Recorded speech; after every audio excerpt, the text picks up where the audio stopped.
Welcome to the Word and the Works, or TWTW for you Hawk Harrelson fans out there. Here we'll be diving into the great works of literature and what Scripture has to say about the ideas and questions raised in them. I'm Pastor Ben Meyer, and my co-host is Pastor Jason Goodham. And before we dive in, Pastor Goodham, you want to just jump in a little bit with some of the how did we get here? What are we doing? And what are we going to be looking at? The easy answer to how we got here is you just threw a tweet idea out into the Twitter sphere, and I jumped all over that because it sounded like a great idea. We Christians need to be talking about the classics, and Christians need to be talking about literature and the major themes in literature. And neither you or I are English profs, but we are qualified to do it from a pastoral perspective. Yeah, far from it as far as English profs, but yes, as far as the scripture part, we've got that part down. Yeah, and any element of a good story is going to be rooted in objective truth, goodness, and beauty. That's where the spiritual element comes. We're not going to be allegorizing or spiritualizing any of these books that we're looking at, but we're going to be looking at the themes which are built forward out of reality, the created world that God has given us to live in. Yeah, very good. So what are we looking at first? Well, book number one is Mary Shelley's Frankenstein, the 1818 public domain version. One of the shorter good novels you're ever going to find. I think on paper it tops out at something like 113 pages. Yeah, it's not terribly long. It's a pretty quick read. However, man, there's a lot in there. There is a ton that is packed into this, and from a literary point of view, it has things that I know I'm going to miss. I'm not going to catch everything because I don't have enough knowledge to necessarily catch all those things, but it's so rich. It's so richly done that we're not going to have any trouble finding a lot to talk about. It's chock full of imagery and literary cross references. And maybe the marvel of this entire thing is that Mary Shelley more or less wrote this on a rainy weekend on a European vacation. Yeah. In the summer, what was it? The year without a summer, I think is what they called it, because it never really got warm because of the volcanic activity that was happening and what have you. And so they go off on this weekend, and the challenge is to write the best ghost story, right? Yep. And she's with Percy Shelley and Lord Byron, and she's the only one who actually ends up finishing her work and doing anything with it, as I understand it. And what she does is just amazing. It is tremendous. But the alternate name that she gives to the book, so it's Frankenstein or the modern Prometheus. So what's the background on that? So your first image built into the text is Prometheus, in probably thinking about the work Prometheus Unbound, I think is the official title of the work she's pulling from. But Prometheus in Greek mythology is the person responsible for stealing fire for humanity. Okay. And it's a secular or a mythological take on the Garden of Eden. Yeah. And the Garden of Eden is going to be a theme that is woven throughout the entire book, and the pre-fall and post-fall, all of those things are really worked into this in a beautiful way. So, okay, so we're going to be taking a look at the Frankenstein, and which year are we going to be looking at so people can find that. Actually, we can post the link for people to be able to look at a public domain version of this, but also if they wanted a physical copy, because I like having a physical copy that I can mark up and I can have with me. Um, what year are we looking at? And well, start with that. So we got the 1818 public domain text of Mary Shelley's Frankenstein. It's available in its entirety online, so we'll have a link available. The book itself is available on Kindle for like $2 if you find it. And you can go to if there's a bookstore near you, there'll be several publications, and it will delineate the 1818 text on the cover or in the title with a lot of historical background information that's fascinating. Yeah, the 1818, I think, is the more interesting version.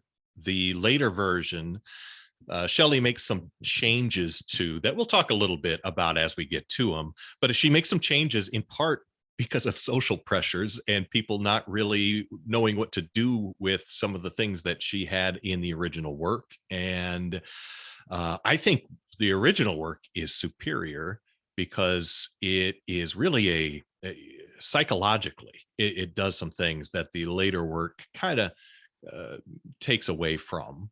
But we'll talk about that as we go. Okay, so we're going to be looking at Frankenstein. We're going to be reading through that chapter by chapter. We'll also post in the notes below a link. So if you just want to listen to it, you can do that, because you might not be a reading person, or you might not have time to sit and read, but you can sit and listen to something while you're driving or while you're working on something else. So that's another option for you. Okay, anything else that we want to dive into as we're just introducing what we're going to be doing here? I think it's probably worth commenting on Mary Shelley's past in her life. Now, a lot of the tragedy of her life you could think was baked into the story of Frankenstein, but it hadn't happened yet. Mary Shelley fell in love with Percy Bysshe Shelley, another famous author of the early Romantic period. He was recently widowed. His wife had died, and Shelley, Mary Shelley, was quite young. She had what we would probably call a liberal upbringing for the early 19th century. She was encouraged to extend her education. She was encouraged to read. She was encouraged to write. So very much an independent woman in those days. But this book kind of prefigures the tragedy of her life. Percy Bysshe Shelley, they eventually got married. They had a long love affair ahead of that, but he died at the age of 29. Leaving her with some children. 3 of their 4 children did not survive childhood. 2 died at birth or shortly after birth. 1 died in childhood. And then their only son survived to be basically your classic titled wealthy British guy. I read his biography this morning, or at least his biographical entry on Wikipedia. And basically all it said was that he had a title, he liked theater, and he was fascinated with yachting. And that was it. Wow. Really interesting guy. Okay. So but yes, Shelley, with Mary Shelley, her history, I think, leading up to the writing this does play into some of the ideas that she has in it, because she ends up essentially being disowned by her father as a result of her relationship with Percy Shelley. And her sister ends up having all kinds of troubles, and her sister has a child out of wedlock, and there are consequences for these different actions that you can kind of see echoed in the story. So it'll be interesting as we go through to see where we see some of those themes. Okay.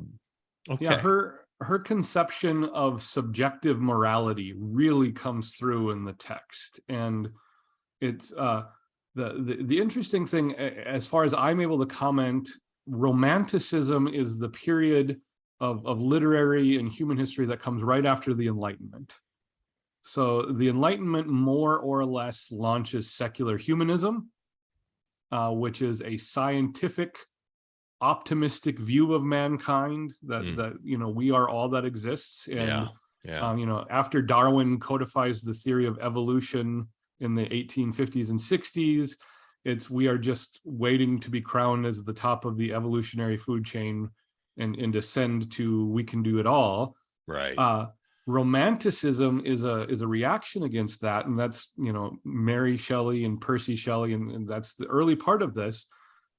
They react against the scientific part of it and really try to build wonder and almost a mystic understanding of creation into it. But as with any philosophy, you're going to find that at its core is an optimistic view of mankind. And so man is essentially good is kind of the baseline for launching into Frankenstein. Yeah, and that's fascinating, because in our day and age, I think we're dealing with a lot of the same things, where there is this mindset that science can fix all things, that if we have all of the right scientific knowledge, we can understand all things and we can deal with all things. And the reality is that just doesn't work, and it never has worked. And such a narrow scientism ends up with a very shallow way of living and way of seeing the world. And it also ends up with that kind of hubris ends up with negative repercussions that weren't anticipated because of the hubris. And you definitely see that play out in Frankenstein. Yeah, there's really kind of a subtle inversion going on with these philosophies, because you think, listening to their claims and their tenets coming in, that they have a high view of humanity. But both secular humanism and romanticism only have a high view of the right kind of humanity. They have a high view of, I don't know if you call it actualized humanity or ambitious humanity, but not all lives are created equal in this system. And so, like I said, subjective morality plays into this. And on the flip side of that coin, when you look at Christianity and the Christian worldview and the scriptural worldview, you would seem, with the teaching of original sin, that we would have a low view of humanity. Right. But understanding all humans are tainted by sin, but all humans are lives that were formed by the hand of God. And actually, Christians have a very high view of all humanity, and we don't play favorites. Yeah. So really a low view of human nature because of the fall into sin, but a high view of humanity because of the value that God has placed upon humanity and the way in which God has created humanity. Correct. Yes, absolutely. Yeah. Okay, very good. Well, I don't want to belabor the introduction too much. We're gonna end it here, and next week, I think we're gonna shoot to do this, roughly weekly. We'll see how that works with our schedules. But if we can, we're gonna end it here. We'll next week have our first episode posted, looking at the first letter of the book. And that's kind of the way this is divided up, as the first section is letters. And so next week we will take a look at the first letter. So until next week, this is The Word and the Works, and we look forward to being with you again next time. He gone.